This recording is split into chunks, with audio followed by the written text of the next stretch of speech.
Amigos e amigas, boa noite. Sejam muito bem-vindos, uma boa noite para todos.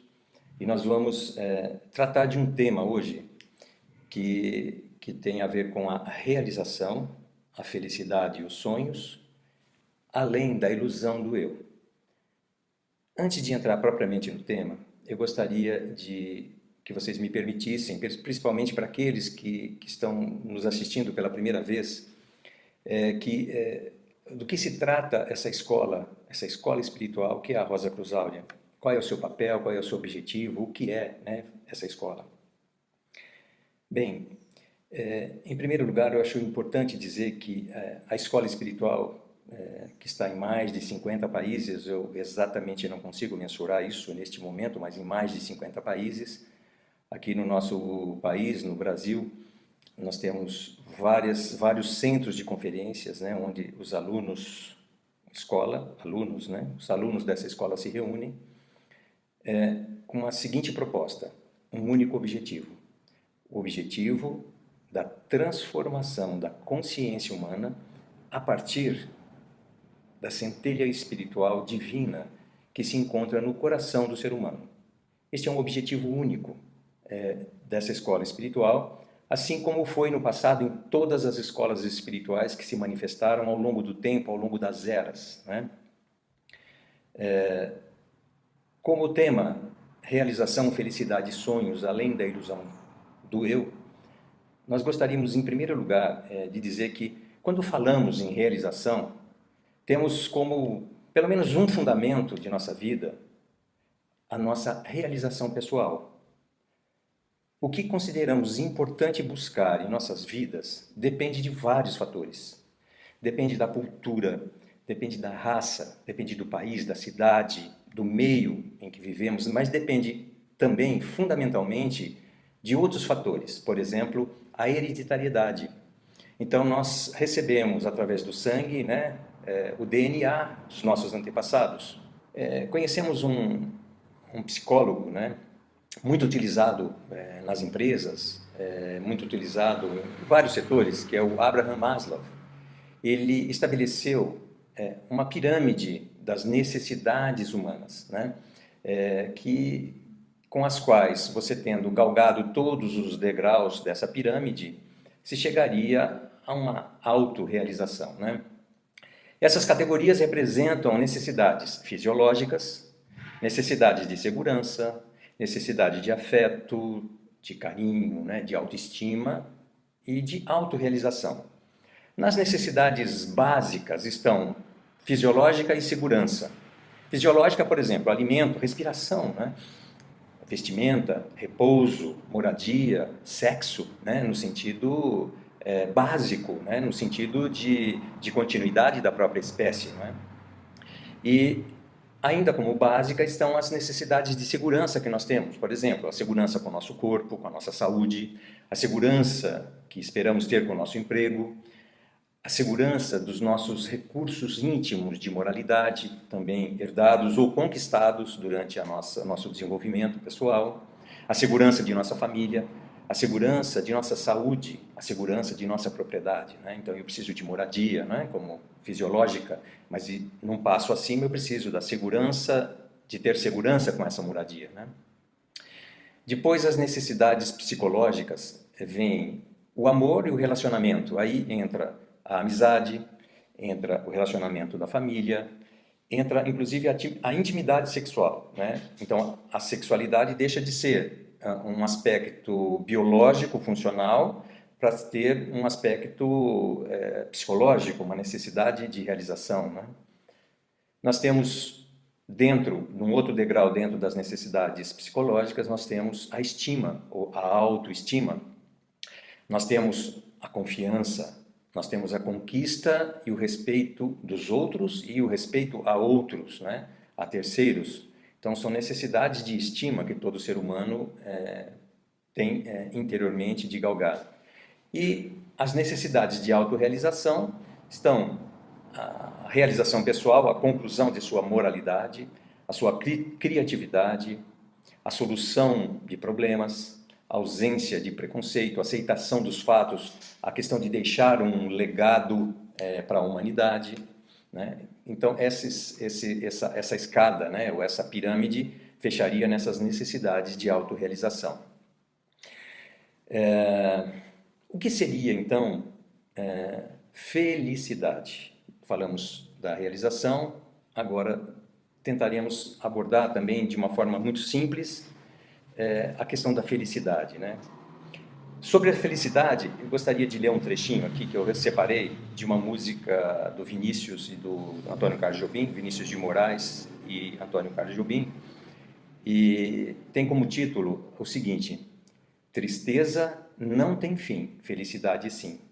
E ele diz, eu separei duas estrofes, toda ela é muito interessante, mas eu separei as duas primeiras estrofes que dizem o seguinte: a felicidade é como a gota de orvalho numa pétala de flor. Quer dizer, quando contemplamos, né, eu vou interromper aqui a leitura, mas para fazer uma breve síntese disso. Quando contemplamos a natureza, né, numa manhã, por exemplo, numa gota de orvalho, numa pétala de flor ou numa folha, né, temos assim instantes ali de felicidade, de integração, aquele momento talvez um momento inspirador, né? Agora, ele continua dizendo o seguinte, retomando, a felicidade é como a gota de um orvalho numa pétala de flor, ela brilha tranquila, depois de leve oscila e cai como uma lágrima de amor, ou seja, né? Então saiu da felicidade, né, partiu para um momento assim de uma lágrima de amor, né? Um momento diferente daquele primeiro instante. E continua dizendo o seguinte: a felicidade do pobre parece a grande ilusão do carnaval. A gente trabalha o ano inteiro por um momento de sonho, de fazer a fantasia de rei ou de pirata ou jardineira, para tudo se acabar na quarta-feira. Ou seja, é fugaz, né? A felicidade, então, é absolutamente fugaz. São momentos felizes, né? A nossa felicidade, ela não é duradoura, né? Então, ele conclui esses versos dizendo o título da música: tristeza não tem fim, felicidade sim. É óbvio que tristeza também tem fim, né? Mas utilizei esses trechos dessa música apenas como síntese, né, do que queremos dizer, que a felicidade ela não é plena, apesar de nós a buscarmos intensamente e interiormente, né? Essa é uma questão que nós procuramos, né? Tem um impulso interior que nos invoca, digamos assim, a essa busca.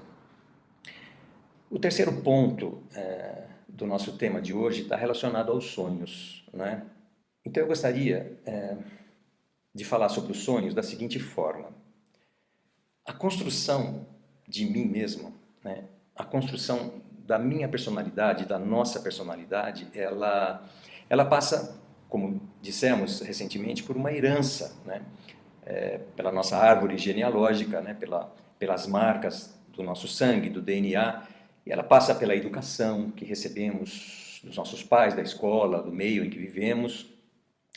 E durante o nosso processo de desenvolvimento como seres humanos, durante esse crescimento, né, desde o nascimento, talvez até desde antes, né, do útero materno, né, nós vamos tendo, durante esse período, muitas experiências, né? Experiências que são registradas no que chamamos de nossa atmosfera pessoal. Então, como descrever essa questão dessa atmosfera pessoal? Vamos pensar no nosso planeta. O nosso planeta ele possui né, um corpo material físico, né? Nós sabemos que irradiações chegam e partem do nosso planeta, né? Um campo eletromagnético, e nós sabemos que esse nosso planeta é envolto por uma enorme camada atmosférica. Assim é cada ser humano, né? Então nós somos um pequeno planeta ou um pequeno universo com um campo energético de atração e repulsão, e todas as experiências da nossa vida, do que nós passamos, do nosso desenvolvimento, todas as experiências elas são marcadas nesse magneticamente nesse campo energético, nesse micro-universo. Chamamos esse micro-universo, esse campo energético, de microcosmo, né? Então, de acordo com a intensidade, de acordo com as emoções, principalmente, os sentimentos, de acordo com as paixões que nós passamos durante determinada experiência ou determinadas experiências, esses registros são mais quase que indelevelmente marcados nesse sistema eletromagnético, né? Então, quando nós nos lembramos de algo, de um passado, é muito tranquilo quando nós tivemos, naquele momento do passado, uma experiência sentimental, ou emocional, ou mesmo passional, que registrou aquele momento. Então, aquela imagem, aquele momento é muito mais vivo na nossa lembrança, né? Então, nós consideramos que esses registros astrais, né, nesse campo eletromagnético, nesse pequeno universo, eles exercem até hoje influência sobre nós, né? Assim também como os nossos pensamentos são imagens vivas, e os nossos pensamentos são formados por imagens vivas no nosso sistema. E a nossa identidade, que vem se formando, né, a partir do nosso nascimento, que vem desde antes, mas principalmente a partir dessa condição, né, desse acontecimento, todas essas imagens, todos esses conhecidos registros, elementos sutis, né, do corpo astral, do corpo de desejos, do corpo de pensamentos, do corpo mental, eles se apresentam à nossa consciência. A nossa consciência intimamente ligada, né, identificada. A gente fala de quem é você, né? Eu tenho uma identidade, né? Essa identidade quem é? Sou eu, né? Então eu digo eu. Agora, será que eu sou realmente todo esse conjunto de estrelas ou de registros, de pensamentos, de sentimentos que me levam a reações também automáticas, né? Será que esse que diz eu sou exatamente eu? Essa é uma questão fundamental da experiência de nossa vida, do desenvolvimento de nossa vida, do reconhecimento, né, da nossa existência.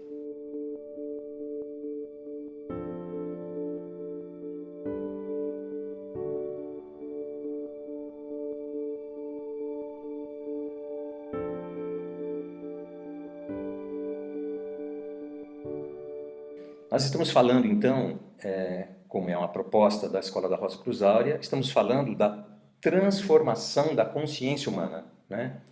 E o que é ou não é consciência, né? Consciência é um sinônimo de alma, de ânimo, de vida. Então, consciência é um sinônimo de alma. Nós podemos encarar dessa forma, nós podemos ver dessa forma, né? Agora, é comum nós atribuirmos a consciência a vários estados, não é? Por exemplo, eu tenho um estado de consciência de sono, né? Nesse estado de consciência de sono, eu tenho sonhos. Nós temos um outro estado de consciência que chamamos de vigília, né? É quando acordamos. Então, eu estava dormindo, agora estou aqui acordado. Um outro estado de consciência que poderíamos chamar de consciência de si, ou seja, eu estou, neste momento, consciente de mim mesmo. E até um outro estado, são vários, mas pelo menos mais um estado de consciência que seria a consciência objetiva. Muito embora tenhamos várias possibilidades, vivemos normalmente em dois deles, no do sono e do de vigília. Dificilmente estamos o tempo todo conscientes de si mesmos, né? Ou tem uma consciência muito objetiva, né? Dificilmente. Então são lampejos. Então no estado de sono eu posso ter lampejos do estado de vigília, por exemplo, né? Às vezes eu posso me pegar pensando, puxa, aquilo era um sonho ou era uma realidade, né? Porque foi tão viva aquela experiência que me pareceu estar acordado naquele momento, né? Isso acontece com muita frequência ou com determinada frequência para muitas pessoas, né? E o estado de vigília? Será que ele difere muito do estado de sono ou de sonhos? Bem, para falar um pouquinho desse estado de vigília, né, vamos tentar aqui fazer uma pequena reflexão, né? É certo que todos nós, se não todos os seres humanos, nos achamos, por exemplo, o máximo, né? Que nós temos as respostas para tudo, que nós temos a consciência do que se pode ou do que não se pode fazer, né? Se não todos, né? Vamos ser bem francos, né? Praticamente todos somos assim, né? Nós nos achamos, né? Segundo a linguagem dos mais jovens hoje. De repente, amigos, vem um período como esse que estamos vivendo, né? Motivado por uma questão de saúde que nos coloca numa situação de isolamento.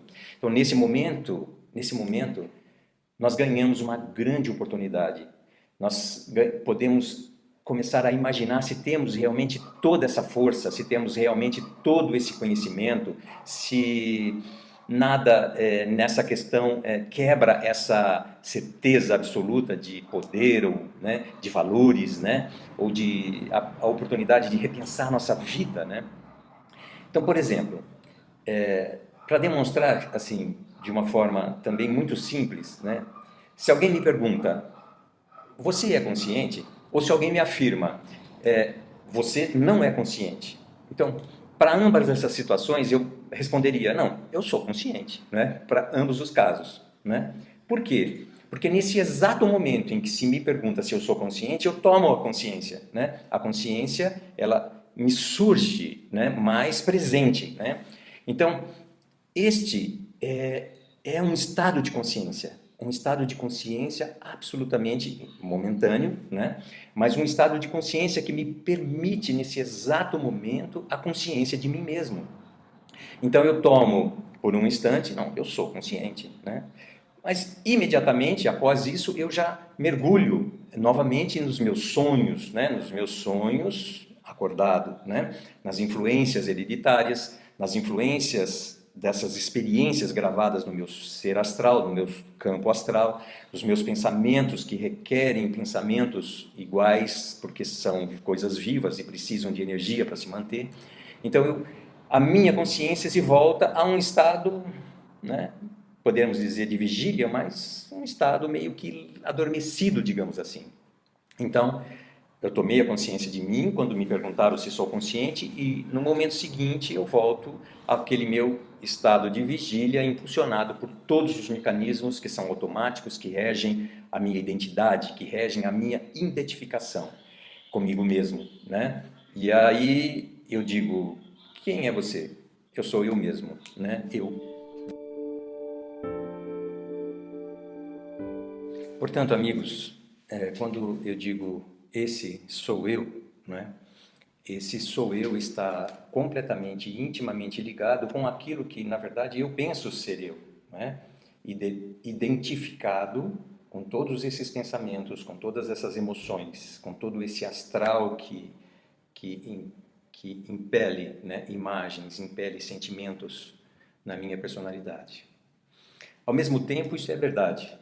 Essa é a nossa realidade, mas realmente este não sou eu.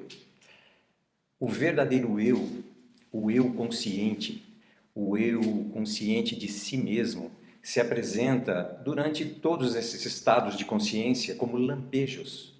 Não são permanentes, porque eles não têm espaço para isso, né? Eu não dou espaço, né? As influências etéricas, astrais, a influência do meio, né?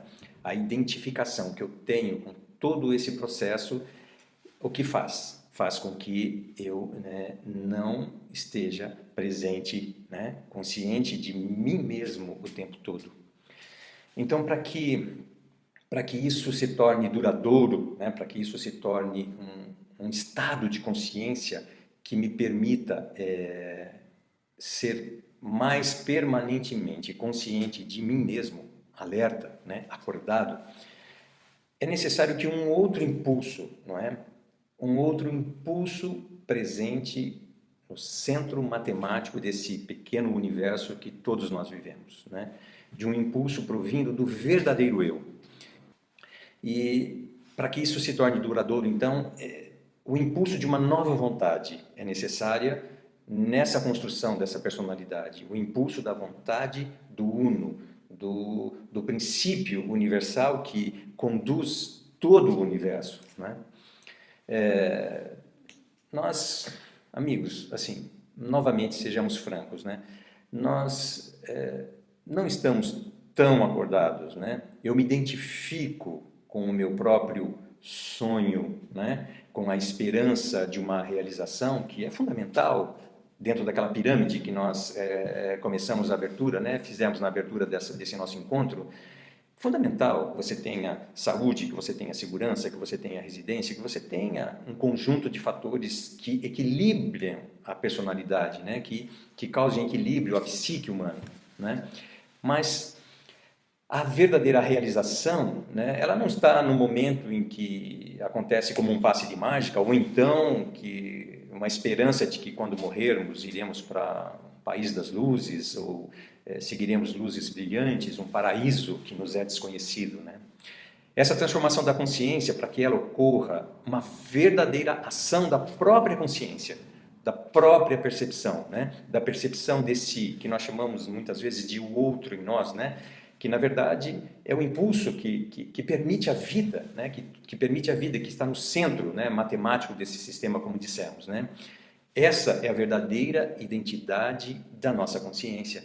Estamos desligados quase que totalmente dela. A nossa consciência está identificada com aquilo que sonhamos, né? Como nós dissemos agora, com os registros kármicos, os registros astrais, os registros pensamentos, né? E qual seria, então, um obstáculo, talvez o primeiro obstáculo no caminho para o desenvolvimento da verdadeira consciência, né? Ou da transformação da consciência, né? Não seria o fato de o ser humano ser convicto de que já tem a consciência desenvolvida, por exemplo? Não seria também o fato de que não nos percebemos plenamente? O fato de que o verdadeiro impulso, desconhecemos que o verdadeiro impulso encontra-se como que adormecido para a nossa consciência, né? Eu diria que a nossa consciência está adormecida para essa essência, né? Esse impulso universal, né? Esse impulso do uno, esse impulso criador do universo, né? Esse uno que nos impulsiona, na verdade, diuturnamente a cada batida do nosso coração, né? Para que nós despertemos a nós mesmos, né? Não seria esse o fato de que procuramos a eternidade, né? E em virtude das nossas influências, procuramos fora de nós mesmos, né? Tem uma frase muito interessante que eu li também recentemente, do Rumi, né? Que diz o seguinte: enquanto eu procurava Deus, encontrei a mim mesmo. Mas enquanto eu procurava a mim mesmo, encontrei a Deus. Ou seja, amigos, Deus, né, essa palavra que damos a esse princípio universal, né, a fonte de tudo do universo, né, a fonte de todas as coisas, né, aquele que procura, através da sua criação e criaturas, revelar-se ao mundo, né, essa fonte não está absolutamente fora do ser humano. Essa fonte encontra-se dentro, no mais íntimo do nosso ser, está presente em cada ser humano, está mais próximos, né, está mais próximo, melhor dizendo, do que mãos e pés, numa referência bíblica. Ter a consciência desse elemento, dessa presença, abrir-se para ele pode levar a consciência do ser humano a dar como que um espaço, a dar a possibilidade de que este impulso tome força e se manifeste, né? Que esse impulso seja conhecido por nós, né? Uma outra frase que diz mais ou menos o seguinte, que Deus está em tudo, em todas as coisas, mas nada do que se vê é Deus, né? Ou seja, Deus quer se fazer conhecido, né? Então Deus está oculto, né? Então, para que nós possamos reconhecer e compreender, é necessário que uma transformação, né? Que uma nova consciência, ou que a transformação dessa consciência se torne nova, né? No ser humano. O Uno, amigos e amigas, essa força criadora do universo encontra-se em tudo. essa força se manifesta através da sua criação e da sua criatura. Então, é necessário que o ser humano, tocado por esse impulso, por essa voz do silêncio, que ele tome consciência disso, que ele ganhe o conhecimento disso e que busque na sua vida essa ligação, que ele passe à questão do seu estado de consciência, que esse estado de consciência volte para si mesmo.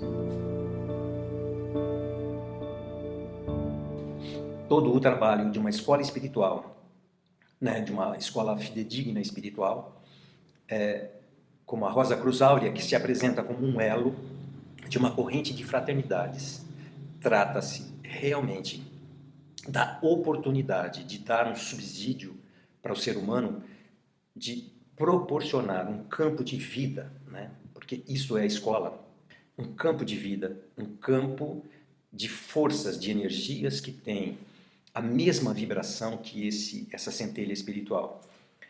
Podemos comparar a escola assim como... pense, por exemplo, no sol que irradia na nossa natureza. Ele irradia para todos, para o mundo todo. Agora, imagina que se você coloca uma lupa nesse sol, nessa luz, e ela concentra os raios da luz num determinado local, num determinado ponto. Então nós podemos comparar a escola espiritual com essa concentração de forças espirituais, de luz espiritual, sendo que a lupa em questão é o trabalho desenvolvido por cada aluno e por cada aluna dessa escola em manter acesa, e manter esse foco de luz e de força em auxílio do mundo e da humanidade. Então, eu vou terminando aqui essa nossa exposição, agradecendo a atenção, esperando ter podido dar algum subsídio, dentro da nossa condição, obviamente, algum subsídio a respeito desse tema tão importante, que está relacionado com a ação, que é a realização do verdadeiro ser em si mesmo, a felicidade que isso proporciona, esse sonho interior de uma possibilidade de vida verdadeira que se torna realidade, e que está muito acima, muito além da ilusão do que eu realmente penso, pelos meus automatismos, que na verdade eu sou. Na verdade, nós somos um ser destinado a encontrar o verdadeiro eu, a manifestar Deus em nós mesmos. Muito obrigado pela presença de todos e até uma próxima oportunidade.